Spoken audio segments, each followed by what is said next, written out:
A certain gentleman went to get his eyes checked, and the doctor asked him, "What seems to be the problem?" And he says, "Doctor, the only thing I can see is empty streets, empty malls, empty churches, empty schools, empty offices." And the doctor said, "You have perfect eyesight because you have Vision 2020. My dear brothers and sisters, each one of us is truly blessed to have good eyesight, but yet we fail to see, we fail to recognize. And I'd like to briefly look at 3 areas where I feel we lack as far as vision and eyesight is concerned. First of all, we fail to see God. He's still so present in our midst, and yet for so many of us, God is some distant figure so far away from us. But we have to open our eyes and recognize the presence of God in nature, in the events and situations that occur in people around us. Secondly, we fail to see and recognize the presence of God in others, and therefore we continue to hurt people.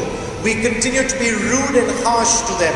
We continue to ignore people. We continue to not be on talking terms with others, and therefore fail to recognize the presence of God in those around us. And thirdly, we fail to recognize the presence of Jesus in each one of us. We must remember that all of us, as we read in the book of Genesis, are made in the very image and likeness of God. And therefore we continue to belittle ourselves. We continue to fail to see how blessed we are. We continue to fail to recognize the gifts and talents that each one of us is so enriched with. And therefore today I pray that our eyes are truly open to recognize the presence of God all around us. These 2 blind men followed Jesus. In spite of them being blind, they knew exactly whom to follow. And I think they had a greater vision even in their blindness because they could recognize Jesus. And of course, it was their faith that made Jesus restore their blindness back to sight.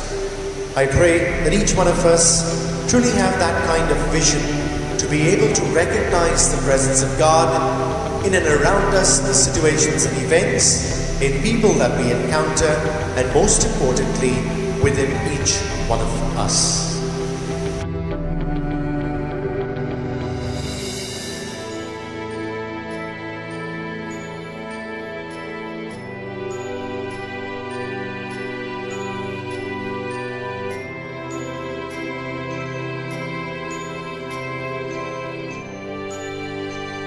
God bless, and do have a Jesus-filled day.